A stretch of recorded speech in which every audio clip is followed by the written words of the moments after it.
Nuestro conferenciante de hoy, don Carlos Barros, fue alumno mío en la Escuela de Peritos Industriales y precisamente un alumno brillante.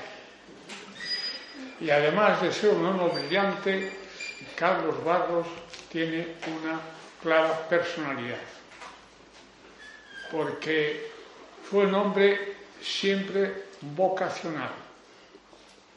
Y además lo fue en el sentido que Eugenio II da a la vocación. Eugenio II decía que vocación no son las cosas hechas que nos ciñen, sino las por hacer que nos llaman. Y Carlos Barros atendió a esa llamada, a esa vocación, porque no se ciñó a los conocimientos técnicos de su carrera de peritos industriales, sino que fue a otra cosa nueva, muy distanciada de las técnicas de los peritos, como es la historia. Así pasó a la Universidad de Santiago, donde se licenció en historia y después se especializó en historia medieval, ganando la plaza de profesor titular de historia medieval hasta el año 2016, en que se jubiló. Por lo tanto, si se jubiló en el año 16 y yo fui su profesor antes, quiere decir que el presentador ha entrado en la cuarta generación. Bien, el currículum vitae de Carlos Barros es muy rico y muy extenso. Y yo no voy a hacer una descripción minuciosa del mismo, ni siquiera una síntesis más o menos global. Voy a dar unas pinceladas nada más para que vean hacia dónde ha ido su afán investigador. Carlos Barros es coordinador del Grupo de Investigaciones Historiográficas y es coordinador y fundador de la Red Académica Internacional de un tema que a él le encanta, que es la historia a debate. Y finalmente es director de las escuelas asociadas a las escuelas de altos estudios en ciencias sociales de París. Ha sido autor y editor de varias publicaciones, de las cuales solo voy a destacar 4. Mentalidad y revuelta en la Galicia irmandiña, criterios favorables y contrarios. Otra es Viva el Rey, historiografía medieval. Otra más, historiografía del fin de siglo. Y finalmente destacaré la obra Torres, Varas e o Demo da Ormandiños da la Ría de Muros y Noia. Ha organizado 5 congresos internacionales, de 3 de ellos sobre su tema preferido, la historia a debate. Y además ha escrito más de 137 artículos, que se dice pronto, en revistas científicas. Y como profesor, en cuanto a estadías, se puede decir que ha estado en todas las universidades europeas y gran parte de las americanas. Como investigador medievalista, no se ha dejado llevar por la mística de la Edad Media, sino que ha fundado sus trabajos en un profundo conocimiento documental de los hechos. Este es el perfil de Carlos Barros, nuestro conferenciante de hoy. Gracias.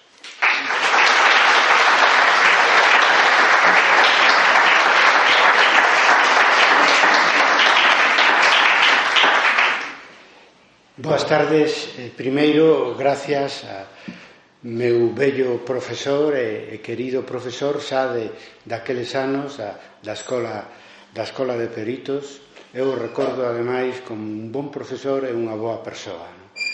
Entón, hai que dicilo. Contáballe antes de subir á mesa que hai 2 ou 3 anos celebramos o 50 aniversario da nosa promoción de peritos industriais, que se di pronto, non? E aquí estamos. Ainda hai algún compañeiro meu aí tamén no público, como Xosé Encisa, que ademais éramos da Tuna, non solamente vos estudiantes, sino que ademais éramos da Tuna de Vigo. Grandes recordos, grandes profesores, como Juan Manuel, que ademais fixo unha presentación, como sempre, excesiva, cando a presentación a fai un amigo, e para min é un honor que el me presente, porque algúns os sabedes, outros non. Juan Manuel foi factor decisivo en 1987 para que se declarara o Camiño de Santiago itinerario cultural europeo. Por lo tanto, é unha autoridade neste tema do que vamos a falar hoxe.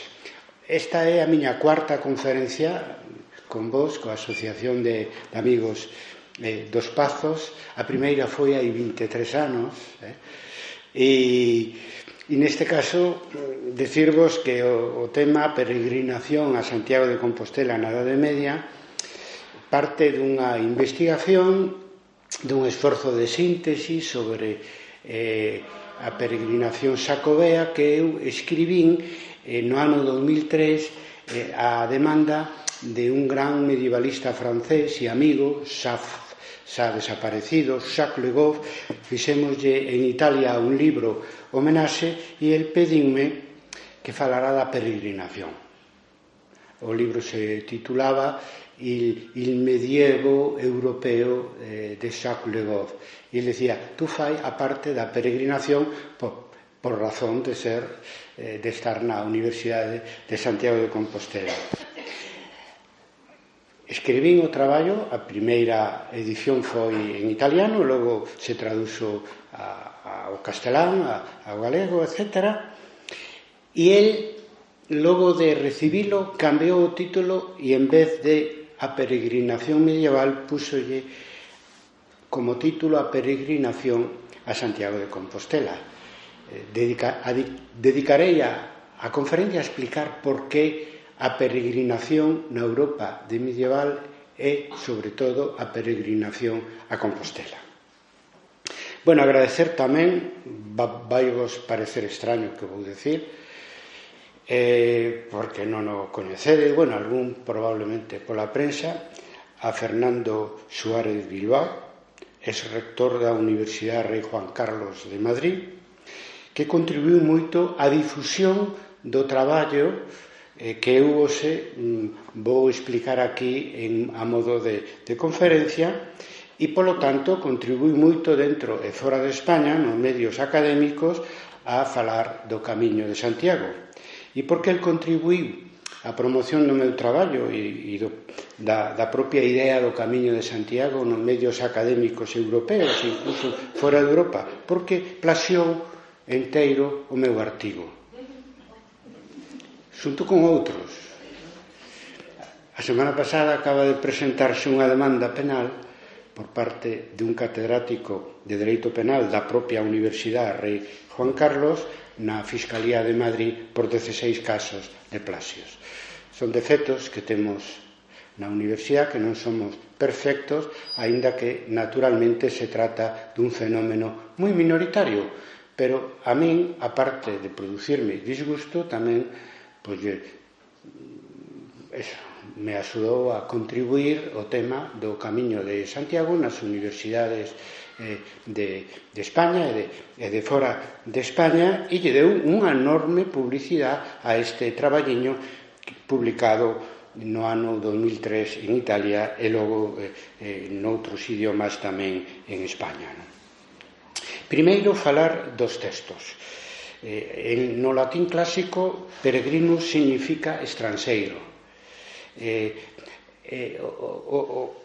O concepto de peregrino evoluciona ao longo da Idade Media. Para San Isidoro de Sevilla, no século VI e VII, agora vos sorprende oílo, peregrino es el que se encuentra lejos de su patria, un expatriado, diríamos hoxe.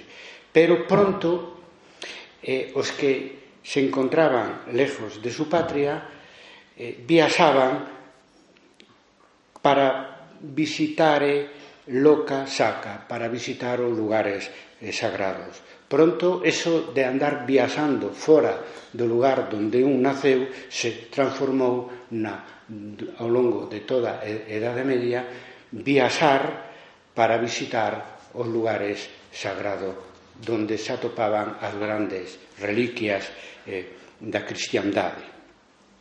No século XIII, en pleno auxe da Edade Media e en pleno auxe da peregrinación a Compostela, leemos nas partidas un conxunto de textos xurídicos coordinados e promovidos por o rei Afonso X el Sabio, pero que ademais é unha verdadeira enciclopedia sobre a vida medieval onde un atopa todo e definición de todos os términos, tamén do que nos traioxe aquí, o concepto de peregrino. Nas partidas, Afonso X e o seu equipo din: Romero es el que va a Roma. Bueno, hoxe en día é un término que se usa, romarías, como festas populares, nos días de santos patronos, aínda hoxe en día está activo. E logo de peregrino din as partidas: home extraño que va visitar el sepulcro de Jerusalén o que andan en peregrinación a Santiago ou a outros lugares de luenga e extraña tierra.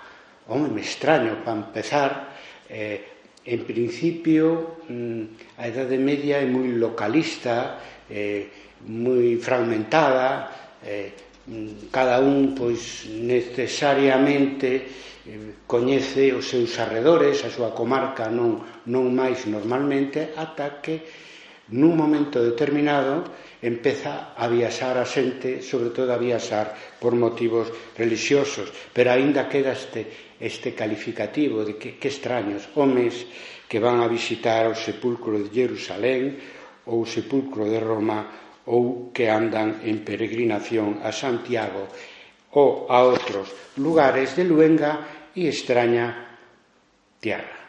A motivación dos peregrinos na Edade Media é, en primeiro lugar, religiosa, pero, en segundo lugar, tamén van na procura de coñecer lugares extraños e que estén lonxe de onde un vive. O sea, ao revés, o se peregrina máis para coñecer e menos, coido, que por motivación religiosa, pero, sin embargo, na Edade Media a motivación religiosa é fundamental porque o concepto religioso do mundo é o concepto do home medieval do mundo, é a mesma cousa, verdad? Por lo tanto, as partidas describen tres grandes centros de peregrinación medieval que aparecen, segundo aparecen históricamente, primeiro Xerusalén, logo Roma, logo Santiago de Galicia. Xerusalén e Roma pois nacen co principio da era cristiana, a partir da morte de Xesús e logo uns 30 anos despois aproximadamente da morte de Pedro. Sin embargo, Santiago de Galicia é un fenómeno medieval, o descubrimento ou o inventio do sepulcro de Santiago no lugar que logo sería Santiago de Compostela é unha historia medieval, a diferencia dos outros centros de peregrinación, que é unha historia antigua que nace coa era cristiana. Bueno, aínda quería citar outro texto, a Vita Nuova de Dante Alighieri, de fins do século XIII, o famoso Dante, que empeza repetindo a definición de Isidoro de Sevilla. Dice: es peregrino quien se halla fuera de su patria. Pero logo, e esa gran novidade que dá motivo a que esteamos aquí falando de eso, di: solo se llaman peregrinos quienes van a Santiago o de allí vienen. Non se fala de Xerusalén, non se fala nesta definición tampouco de Roma. Termina a época dourada da Edade Media, que no século XIII, e peregrino é decir o mismo que peregrino a Santiago de Compostela. É dicir, a peregrinación a Santiago de Compostela é a peregrinación por excelencia. Daí que logo cambiara meu título e puxera, en vez de peregrinación medieval, peregrinación a Santiago de Compostela, porque decir o mismo. Dante explica por que finalmente a peregrinación medieval, que é un fenómeno que abrangue toda a Europa medieval, se concentra na peregrinación a Compostela. E o motivo é, para él, pois la sepultura de Santiago está máis lejos de su patria que la de cualquier outro apóstol. Foi máis lonxe, segundo a tradición, a predicar e a morrer. Pero claro, conta moito eso de viaxar a luenga e extraña tierra. Galicia era unha luenga e extraña tierra na Edade Media, no extremo occidental, porque claro, no extremo oriental pois habería que falar fundamentalmente do lugar onde Cristo morreu, ou algúns, digamos, moito máis ilustrados que coñecían a ruta da seda e Oriente, pero máis ben a Edade Media pois empeza en Xerusalén e termina en Galicia nos seus límites orientais e occidentais, e logo pois inclúen o norte de África e os países nórdicos ao sur e ao norte, non? Galicia, por tanto, é un lugar excepcional para analizar a peregrinación medieval, porque a peregrinación medieval é principalmente a peregrinación a Compostela. Se trata dun fenómeno clave para entender a formación do occidente medieval, polo tanto a formación de Europa, e para nós como galego é moi importante. Incluso non nos podemos imaginar como un reino como o Reino de Galicia tan periférico se transforma nun dos centros religiosos, sociais e políticos máis importantes da Europa medieval. E como estamos tan acostumados, digamos, a nosa marginalidade desde o punto de vista histórico, pois nos costa entender que durante a época medieval pois a historia pasaba por Galicia, e a súa capital, Santiago de Compostela, en un grado tan elevado. Non solamente na orden religiosa, sino en general, pero sobre todo, claro, nos temas que teñen que ver coa religión. Bueno, estas tres grandes sedes da peregrinación medieval se organizaron de entrada segundo a importancia das reliquias que ali estaban sepultadas. Primeiro Xesús en Xerusalén, o sepulcro de Xesús. Segundo, en Roma, o sepulcro, a tumba de Pedro. E no que sería Santiago de Compostela, pois a tumba de Santiago o Maior, fillo de Zebedeo, que xenerou pois o centro de peregrinación máis recente, porque entre o século I despois de Cristo e o século IX despois de Cristo é que van 8 séculos de diferencia entre os sepulcros de Xerusalén e de Roma e o sepulcro de Santiago Apóstol, que, insisto, é un descubrimento que atañe á época medieval máis que á época antiga. Santiago o Maior era irmão de San Xoán. Bueno, hai un Santiago menor, Santiago Alfeo, fillo de Alfeo, tamén importante, tamén apóstol, como Santiago, pero en algunhas fontes se fala de o noso Santiago como o preferido do Señor. Foi o líder primeiro da comunidade cristiana de Xerusalén e morreu pois 8-9 anos despois de Cristo, no ano 42, asasinado por Herodes. A partir de aí se xenera unha lenda sobre a traslación do seu corpo por parte dos seus discípulos nunha barca de pedra, así consta na tradición, ao extremo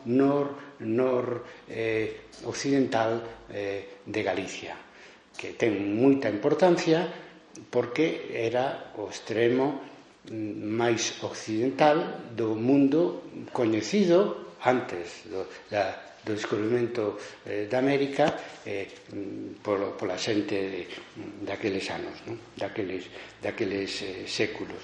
Total, que a sociedade medieval perturba a xerarquía tradicional que tal como ven no Novo Testamento e transforma o terceiro lugar onde está enterrado un apóstol no primeiro na preferencia dos cristianos medievales a hora de viaxar para coñecer lugares sacros en luengas e extrañas tierras. O sea que hai unha razón sociolóxica e que ten que ver coas mentalidades e con todo o que é o funcionamento da sociedade feudal, que explica por que alcanza esa categoría tan importante Santiago de Compostela como centro de peregrinación na plena Idade Media nun reino como de Galicia que non era ni para nada dos máis ricos que podían existir nesa Europa medieval. Se cadra por eso, como entre outras razones a xente viña aquí para estar cerca da tumba de Santiago, o apóstolo. O triunfo do camiño de Santiago sobre o camiño a Xerusalén e o camiño a Roma dase por exclusión. A viaxe a Roma era máis fácil, desde calquera punto de Europa, estaba máis próximo, pero era o signo do poder político da Igrexa, a onde viaxarán ao longo de toda a Idade Media sacerdotes e prelados, pois para conseguir beneficios, para pedir favores, bulas, encomendas, etc. Hai unha peregrinación eclesiástica a Roma, que é o centro da Igrexa da Igrexa Europea, da Igrexa Mundial, naquele momento, en definitiva, e sempre haberá unha peregrinación eclesiástica, non? Pero esa mesma característica de peregrinación política pois lle acabará restando, digamos, esa dimensión popular que adquirirá en tan alto grado a peregrinación a Santiago de Compostela.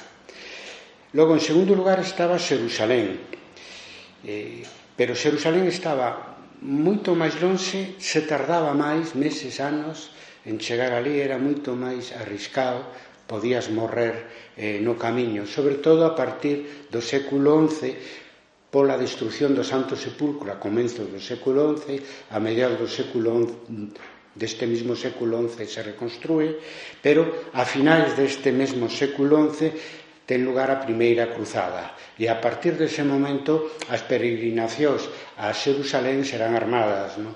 Para liberar os lugares sagrados do poder do Islán, o cual dificulta tamén enormemente pois a peregrinación, en fin, devocional desde calquer punto de Europa dos cristianos ante cara ao Santo Sepulcro de Xerusalén.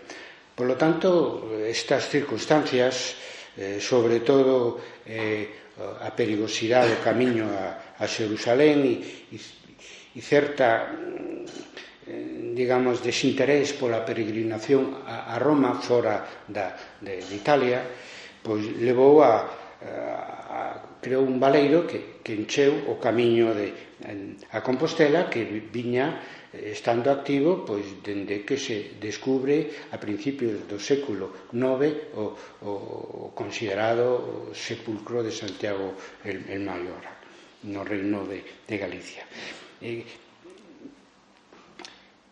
Compostela estaba moi lonxe no seminario colectivo Luenga e Extraña Terra, porque era o fin da terra, conhecida, o finis terrae, no?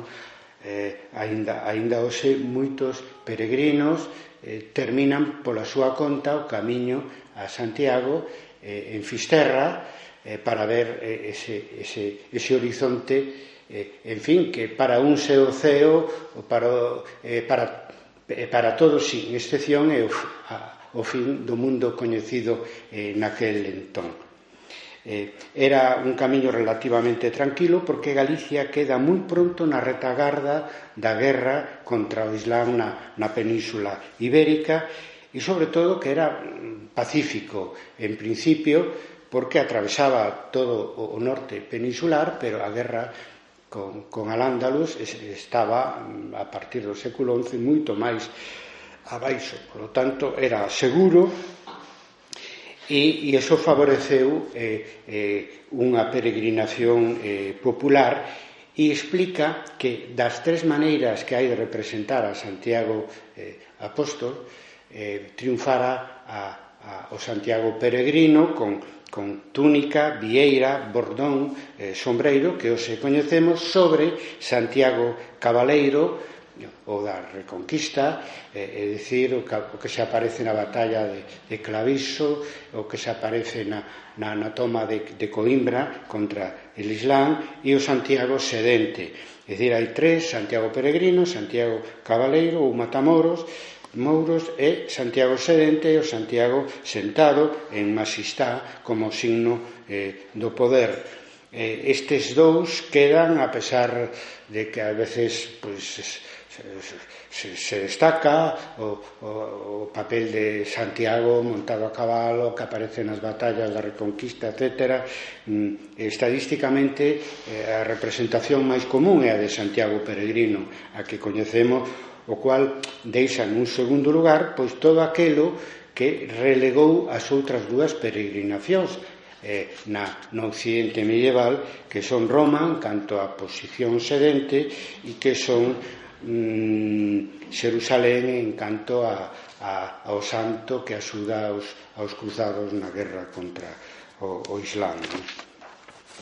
Ademais, Galicia, conforme a Reconquista avanza cara ao sur da península ibérica, pois queda máis marxinada, o que facilita, políticamente falando, que facilita o consenso político e o apoio das monarquías, das igrexas e abadías de toda a península ibérica e Europa a Santiago de Compostela como centro prioritario de peregrinación. Galicia era un reino sin rei, no sentido de que o rei de Galicia pois era, conforme avanza a Edade Media, primeiro o rei asturiano, logo o rei leonés e logo o rei de Castela, porque Galicia sempre tivo esa característica institucional de reino, pero, insisto, sacando momentos moi breves da súa historia, sempre a nobreza xogou máis a baza de ter influencia na corte de Asturias, de León ou logo de Toledo que outra cousa. Por tanto, un reino sin rei estaba na periferia da coroa de Castela, polo tanto, quero dicir que non se generaba envidias de tipo político, de poder, e todos podían estar de acordo que era o lugar en paz onde enviar a todos os peregrinos, onde favorecer a peregrinación que cada vez viña sendo máis demandada en toda Europa hacia un lugar santo, que ao final foi o lugar santo de Santiago de Compostela. Na miña opinión, a causa esencial do éxito de Compostela respecto de Roma e de Xerusalén é o cambio que se produce na plena Edade Media, na religiosidade. O Deus tronante do Vello Testamento é sustituído por Xesús, o Fillo humano de Deus do Novo Testamento. Hai unha diferencia moi grande.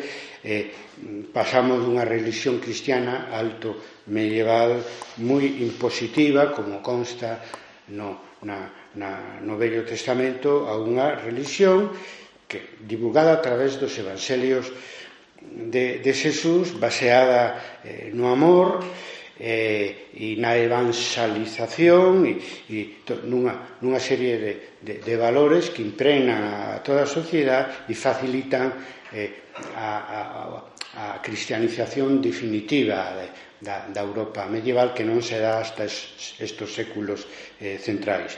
Portanto, se vive un apogeo da vida apostólica tal como a levou Xesús e os 12 apóstolos.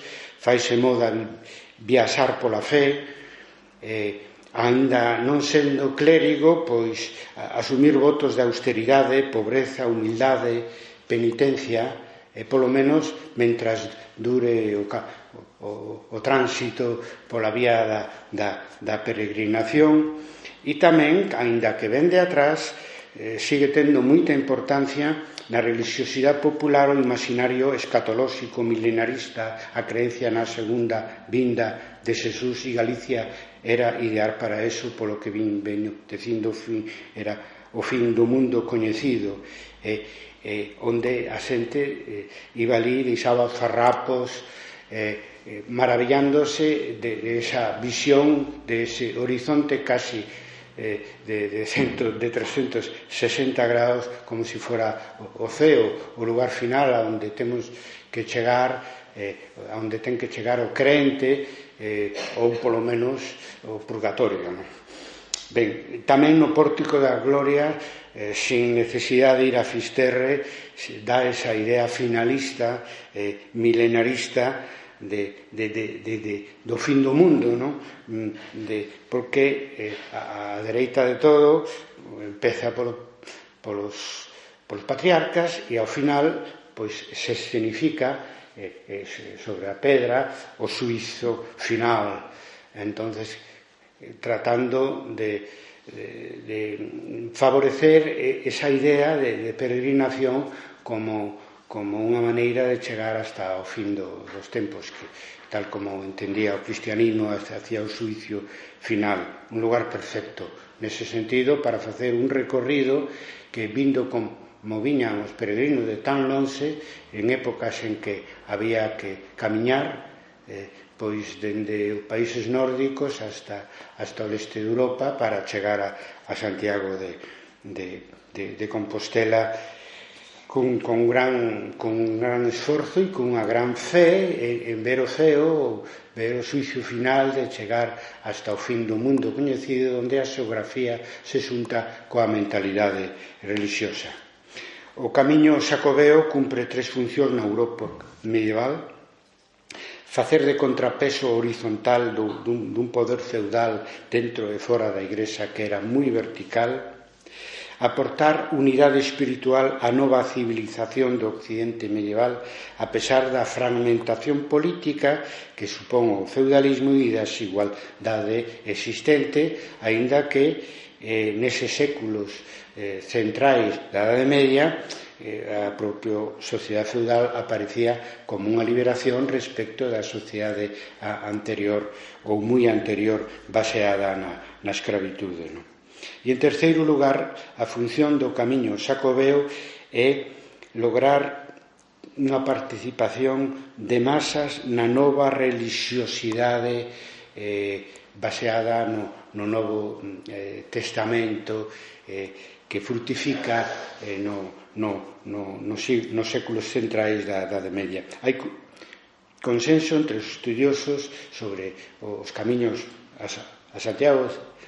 Digo camiño, pero en realidad son camiños, como todos sabemos, do carácter popular mayoritario da peregrinación a Compostela. Non hai máis que ver todas as infraestructuras creadas para tantísima xente que viaxaba con unhas cifras extraordinarias para unha época na que, como ben sabemos, había que camiñar para ir dun país a outro, dun extremo a outro, neste caso dun continente, non?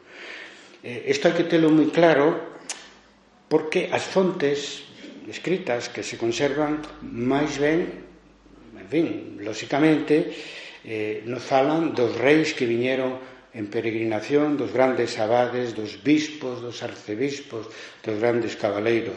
E cando falan do peregrino normal, pois utilizan términos xenéricos, non? Pois como protexer aos peregrinos? Pois rara vez aparecen nomes e apellidos dos peregrinos populares, que era a inmensa maioría que viaxaban a Compostela, pero debemos sabelo que eso explica o éxito do camiño e o éxito da nova religiosidade baseada nas ensinanzas de Xesús e os seus apóstoles. O camiño construe en Europa ou contribuye a construir en Europa como unha comunidade global de crentes. A estas alturas, sabendo ademais que eu son, como Juan Manuel decía, pois, moi a historia debate, non? Entón, vos preguntaredes, está realmente enterrado Santiago Maior en Galicia, no lugar onde despois se fixo pois a igrexa e a cidade de Santiago de Compostela? Bueno, creo que é unha cuestión de fe, principalmente de fe. Con todo, importantes historiadores como Louis Duchesne, sobre todo para España, o pai do medievalismo español, don Claudio Sánchez Albornoz, insistiron moito que, seguindo o sistema habitual que temos historiadores de traballar, con documentos, con prospeccións arqueolóxicas, etc., non é fácil ou é imposible probar con documentos e con restos arqueolóxicos a predicación de Santiago Maior, o seu traslado de Palestina a Galicia e o enterro pois, no centro de Galicia, onde despois se construiu a igrexa e a cidade de Santiago de Compostela. Por contra, hai moitas probas nos feitos e nas mentalidades de que sí estivo e sí está enterrado en Santiago de Compostela, Santiago Maior. Porque hai unha creencia colectiva que comeza no século IX, que atravesa toda a historia do reino de Galicia medieval, moderna, e eu diría incluso contemporánea, a pesar de que vivimos nunha sociedade moi secularizada, pois é unha creencia colectiva que se transforma nunha forza histórica irresistible. E a esa forza histórica irresistible, que é a creencia de que aí están realmente as reliquias de Santiago o Maior, gracias a iso debemos a cidade de Compostela, a Universidade de Santiago de Compostela, Galicia como nacionalidade medieval, a idea cristiana de España, a construción da Europa medieval que se recoñeceu nese título que falábamos ao principio, itinerario cultural europeo, e se recoñece en xeral, non? Por parte de todos, non? Estas son verdades máis importantes históricamente que a verdade puramente positivista a que estamos tan afeitos entre nós dos datos documentais e os restos arqueolóxicos das que non podemos nin debemos prescindir, pero a historia vai máis alá. É dicir, a historia pode construir unha creencia colectiva, e no caso de a peregrinación a Santiago de Compostela é o mellor exemplo que se pode poñer, sobre todo se somos galegos, naturalmente, non? Por lo tanto, a peregrinación non só é espiritual, senón que tamén, xa o dixemos, se procura por parte do viaxante coñecer longas e extrañas terras. O camiño non é só material, tamén é penitencial. Hasta o día de hoxe se vai buscando o perdón dos pecados, pero que además durante toda a Idade Media os xuíces emiten sentencias onde se obriga ao reo a peregrinar a Santiago de Compostela. Hai moitas cousas a ver. Ben, os actores políticos e económicos fixeron posible a parte material xeográfica do camiño a Compostela, empezando polo obispo de Iria, Teodomiro, que no ano 830 avalou, digamos, o soño que tuvo un ermitán cando atopou un sepulcro baixo imperial romano dunha persona importante, pois nun lugar medio selvático con ruínas da época romana que agora están escavadas, se poden consultar nos baixos da catedral. Entonces Teodomiro deu por bo ese soño de que ali estaba enterrado o corpo de Santiago Apóstolo, e inmediatamente a Afonso II o Casto de Asturias e o emperador Carlomagno apoiaron esta idea, como fixeron todas as monarquías cristianas, católicas, todas elas ao longo de toda a Edad Media e ao longo de toda Europa.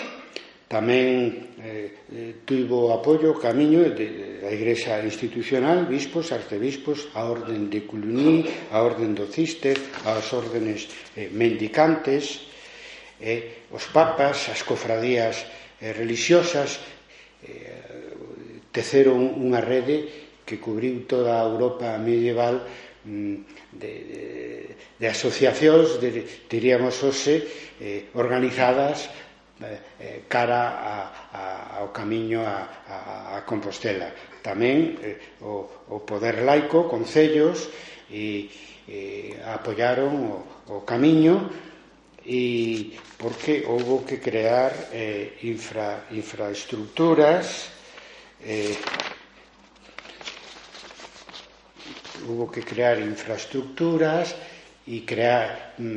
favorecer a seguridade aos peregrinos e moitas outras iniciativas que non solamente as monarquías, tamén os concellos tiveron que poñer moito pola parte deles. E tamén, por exemplo, a burguesía comercial, que transformou o camiño nunha grande vía comercial, a máis importante de Europa no seu momento, onde os xudeos, curiosamente, xogaban o papel central. Eran dentro dos mercadores que ian e viñan polo itinerario xacobeo. O grupo máis importante foron os xudeos, que non lles importou todo o que ten que ver coas características religiosas do camiño, porque pensaban, e así foi, que podían exercer a súa profesión de mercadores no camiño. De feito, fálase deles tamén, de xente de todas as religións que viñan a Compostela a comerciar, en fin, a estar cerca do sepulcro do apóstol. Non só falan de xudeos, senón tamén falan de musulmán, me refiro ao Códice Calestino. En fin, que as realidades materiais e ideais do camiño sempre foron xuntas. O camiño foi unha fabulosa vía de comunicación e intercambios tanto laicos como religiosos. A través do Camiño de Santiago se difundiron novos modos de vida urbana nun mundo moi ruralizado. A través do camiño se crearon infraestructuras, calzadas, hospitais, pousadas, etcétera, que nunca vistas, pontes, etcétera, moita arquitectura tamén militar, unha maneira de construir as catedrais, as grandes igrexas que se chamaron igrexas de peregrinación, e sobre todo se constituíu, díxeno antes, a primeira experiencia, coñecimos a primeira experiencia de comercio global en Europa. Haberá que esperar ao comercio transatlántico a partir do século XVI para falar da seguinte globalización comercial do mundo, do mundo que neses anos, claro, tiñan o seu centro en Europa, eran eurocéntricos. Antes diso está o Camiño de Santiago como a primeira vía de comercio global que unía todos os espacios europeos, políticos, territoriales, con independencia do señor ou do rei que ali gobernase.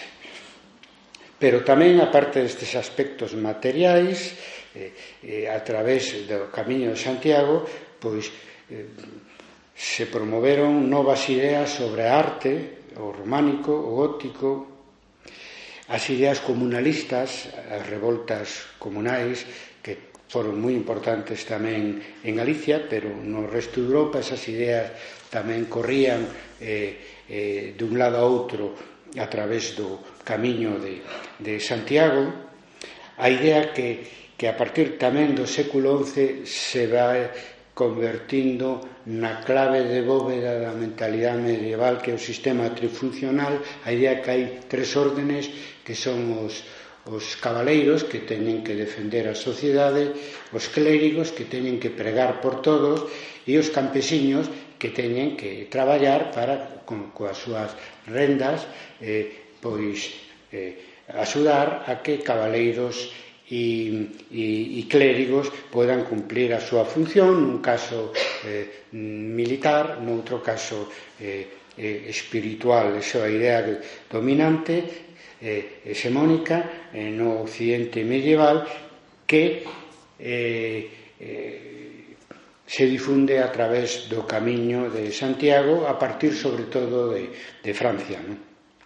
Tamén se difunde a través do Camiño de Santiago o modelo cabaleiresco, é dicir, un modo de comportamento, ou se diríamos unha ideoloxía para os señores feudais, que é a idea da cabaleiría a través das cancións, das cantigas de sesta, sobre todo a canción de Roland. En fin, a través do Camiño de Santiago simplemente se expande unha nova forma de sociedade, que o feudalismo, que xa dixen que naquel momento pois é unha forma moi progresiva, hasta que uns séculos despois entrará nunha crisis irreversible a finais da Idade Media. En fin, os camiños de Santiago permitiron unificar polo comercio, pola religión e mentalidades a Europa feudal como civilización, de onde salería despois pois a Europa moderna, a Europa ilustrada, en fin, que foi o centro do mundo, polo menos ata o século pasado, verdad? Pero a Europa moderna non se entende sin a Europa medieval, e a Europa medieval non se entende sin o Camiño de Santiago, entre outros moitos factores. Tamén serviron os camiños de Santiago, sobre todo o camiño francés, para dar unidade aos reinos cristianos do norte na Península Ibérica durante a chamada Reconquista, que durou 8 séculos contra el Islam. En fin, chego ata o final do camiño, ao final da conferencia, e non deixedes, os que non o fixechedes, de viaxar a Compostela. Aquí tedes un tramo precioso do camiño portugués, o que vai pola costa de Vigo en Compostela. Que a historia sexa con vos.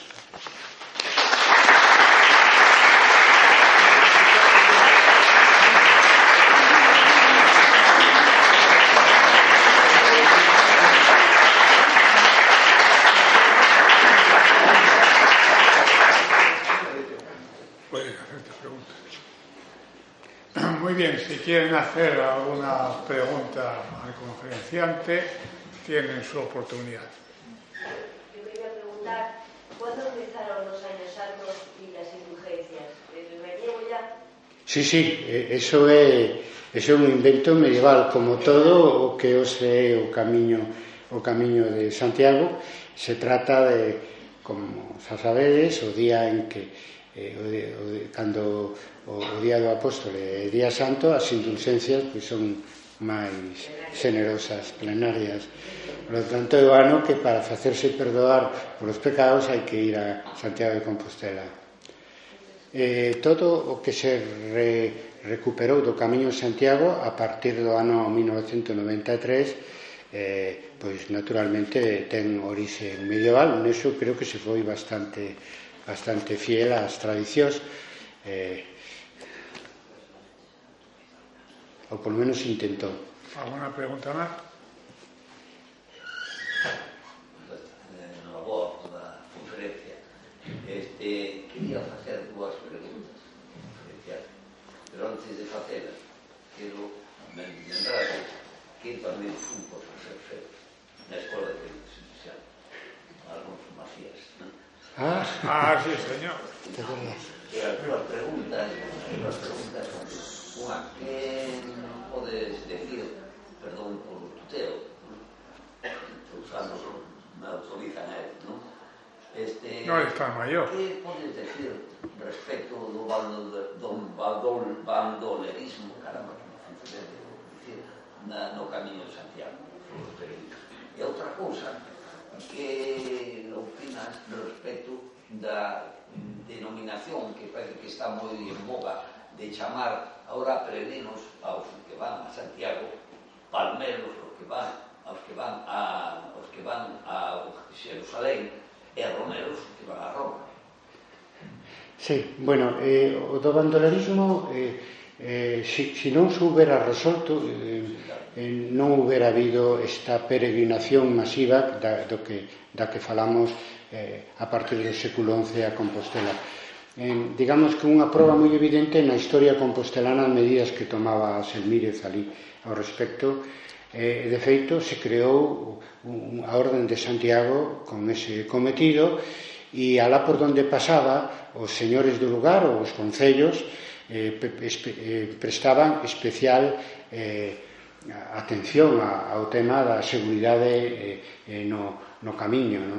Incluso nos tempos máis revoltos eu creo que eso se cuidou moi especialmente. Se non fora así, Santiago non tería a ventaxe que tiña respecto de Xerusalén. O de Palmeros, pois, bueno, tamén ten algo de base histórica, non? Pero por Las Palmas, cando Jesús entra en Xerusalén, e entonces o reciben con palmas, e así reciben os peregrinos. Pois, na documentación medieval que consultei non a atopei, non sei, é probable que se utilizara ese término, porque tamén nesa época en que se expande o Camiño de Santiago, os que iban a Xerusalén eran os cruzados. Entonces aí o das Palmas non pegaba, non? Pero de todas as maneiras é moi bonito que se recupere un símbolo de paz como son as palmas, que non pois a espada e a lanza, non? Que vai ser a característica a partir da primeira cruzada da peregrinación a Xerusalén, non? ¿Alguna pregunta más? Gracias por la conferencia. Yo quería saber si no século IX vostede di que xa empezan as peregrinacións, xa se peregrinaba a Meca? Se fai isto como competencia aquí? Sí, bueno, non estudiei tanto da Meca, pero creo que a peregrinación a Meca parte a partir de ben, igual que a de Xerusalén, a partir da morte de Mahoma, por lo tanto é moi anterior, non tanto como a tradición cristiana de viaxar aos santos lugares, pero sí, ¿no? Entonces, nese sentido, no século IX o que pasa é que a peregrinación empeza sendo local, logo pasa regional e logo se fai internacional, porque no momento en que se interesan todos os reinos do norte peninsular, xa se interesan tamén en Francia, en Italia, en outros países monarcas e órdenes religiosas, etc. Pero nun principio é simplemente unha peregrinación local, unha romaría que se facía a Compostela, ainda que empeza a aparecer así os primeiros peregrinos antes de que remate o século IX, ¿no? E dos que temos datos, peregrinos importantes, ¿no? Pero a masividade da peregrinación a partir do século XI e o número maior de datos finais do século XII e todo o século XIII, cando ao final dese século XIII Afonso X e o seu equipo escribían que ser peregrino hoxe é peregrinar a Santiago de Compostela, pero empezou sendo como unha peregrinación local que chegou moi lonxe, como estamos explicando, pero que empezou como algo, de feito, en Galicia as advocacións a Santiago pois son moitas, non? Rivalizando coas de advocacións a María, non? Pero de todas as maneiras son moitas. Empezou por Galicia e por lugares cercanos e logo se foi estendendo claro, ao longo do século, na medida en que se crearon condicións materiais para facer con seguridade a peregrinación. E iso xa dependeu dos poderes laicos e eclesiásticos que crearon esas infraestructuras, ¿no? Gustaríame que indicaran unhas verbas sobre a versión que anda por aí sobre a posibilidade de que sexa Prisciliano o habitante do sepulcro. Sí, bueno, vamos a ver, eso é unha cousa que di sempre en Galiza que Alfonso Rodríguez Castelao recolle esa idea e naturalmente ten máis que ver coa historia en fin, do século contemporánea que outra cousa, porque aínda que non lo creamos, incluso dentro da Igrexa hubo posicións críticas sobre se estaba ou non enterrado o corpo de Santiago en Galicia, sobre todo na época moderna, porque polo voto de Santiago e por intereses que había de non favorecer como sede eclesiástica a Santiago de Compostela, ¿no? Porque Santiago se impuso porque os tempos eran favorables, non? E porque tuvo os apoios suficientes, pero tuvo moita disputa, primeiro con Braga, logo con Toledo, pola hegemonía do poder eclesiástico, etc. E logo polo tema de que os restantes igrexas tiñan que pagar un imposto que é o voto de Santiago ao arcebispo de Santiago. Entón, hubo sempre moita polémica nese sentido. E eu creo que máis ben o liberalismo é quen saca esa idea de que está aí Prisciliano, que en realidad é unha maldade, non? Tremenda como herexe e todo o demais. É ben certo que tampouco hai ningunha proba de que non estea, non? Pero insisto o que dixen ao principio, a creencia é a última razón sobre a verdade histórica nestes casos, non?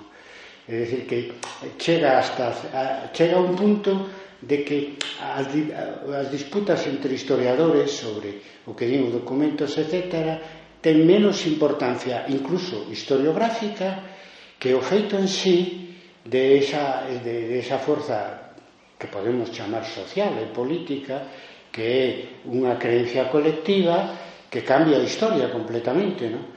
E no noso caso somos dos que, sendo galegos, os que menos podemos descoñecer esa realidade histórica tamén. Prisciliano, eso sí, necesitaría ser rehabilitado, no noso país, porque en definitiva foi unha lectura, en fin, popular, digamos, do cristianismo, que por vías máis ortodoxas a Igrexa seguiu en moitos aspectos despois seguramente, e a súa influencia durou moitos séculos, pero sinceramente creo que forma parte máis do debate contemporáneo que do debate puramente historiográfico, non? Non se sabe onde está enterrado Prisciliano, pero tampouco se sabe onde está enterrado Selmire. Non sabemos. Supoñemos que en algún lugar da catedral, pero tampouco se sabe. Estas cousas, cos cambios históricos, pois pasan, non? Insisto que a creencia logo é quen decide o que vai a misa e o que non vai a misa, é dicir, o que funciona históricamente e o que non funciona históricamente.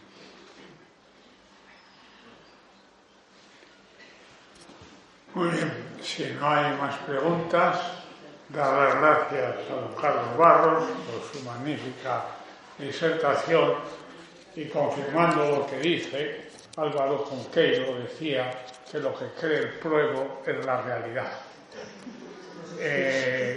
También por echar hacer un comentario de la influencia de Santiago en la conferencia que pronuncié el mes anterior. Comentaba cómo en el Congreso de Hamburgo nos habían confundido con la Galicia polaca, y cuando le proyectamos la Catedral de Santiago dijeron, no, hombre, ustedes son de la tierra de Santiago.